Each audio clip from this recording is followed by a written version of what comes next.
Well, and you brought up an interesting point that I think gets perhaps shoved under the rug a little bit, which is having a rep who's paid a certain amount, commission-based, running around asking each individual functional manager or a functional individual, what's the status on this account, or sending out an email blast and waiting for people to come back to them, or even doing the other interaction where the customer is calling into whoever they believe is the subject matter expert on whatever question they have. Both of those are very expensive business models to an IT solutions provider. And ultimately, having worked on the vendor side a lot, it was a problem. As a matter of fact, that's where a lot of some really cool self-help tools have come from for tech support. Is we don't want necessarily, we're the back end, we're the back office staff. We don't want you calling us necessarily. Go look for your information, talk to your account rep. So, and there's a reason for that. The financial business model isn't designed for a customer to do that. So there's additional cost associated with that, in addition to the sales rep losing some credibility there. So let's hand it back out to the group. Any thoughts on the challenges around preparation and having information at your fingertips? This is Ron. Hey, Ron.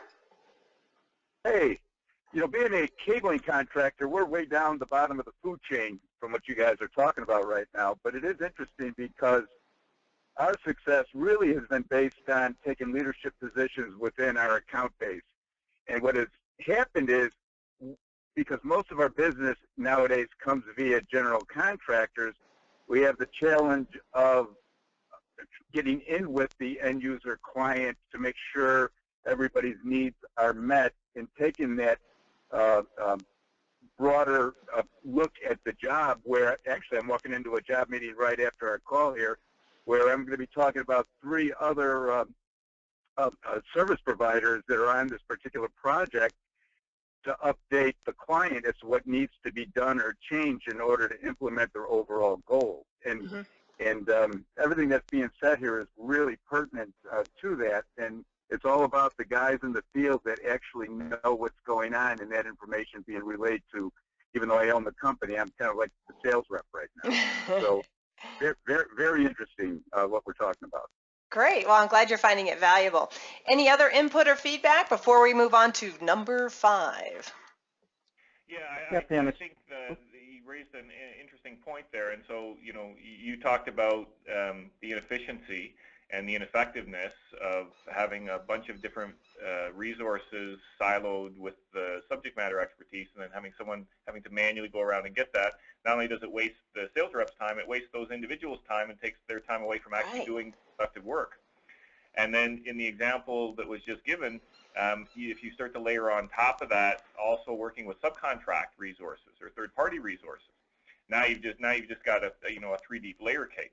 And so this idea of providing infrastructure so that that information can be collected and shared in a centralized fashion so that people can self-service to stay on top of things, I think that's another layer that just is headed in the same direction as the other topics or portions of the conversation that we're having. Excellent. Yeah, good point. Was there someone else who had a comment?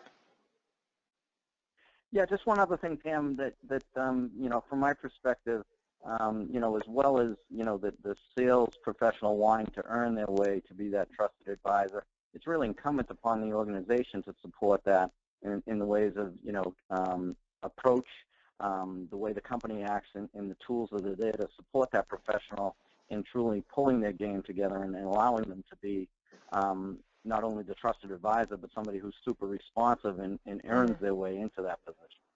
Oh, that's a good point too. Because ultimately, we don't, as customers, I don't think customers expect a rep to know everything necessarily, but that they know the right people and they can get the information very quickly. So that does bring us to the 5th way. This poor guy in the picture here looks like he's in a lot of pain because he found out some information too late. So this begs the question. We've talked about how important information, being up to date, having information at your fingertips. What's the 5th way Jim, that we can earn a customer's trust? How can we help these poor sales reps out there who have information lag? Well, so I don't know if it would be, you know, kind of a fifth way to earn trust as much as it's how do you empower your reps, how do you infrastructure your reps so that they can take responsibility and ownership of developing that trusted advisor relationship that ideally the organization wants them to have. And I think George made an excellent point. I think there's two parts to it. You know, there's technology and there's infrastructure, but there's also the organization's attitude towards the rep. And you have to make sure that there's a support of the organization's kind of philosophy in giving the rep access to information. We did a blog not that long ago where we talked about, you know, the accounting department would rather stick needles in their eyes than give the reps access to financial information, right, fulfillment information. And the project managers, their belief is that, you know, it's easier just to tell the rep what's going on in the project, because if they gave them access to a project plan, the rep wouldn't really understand it anyway.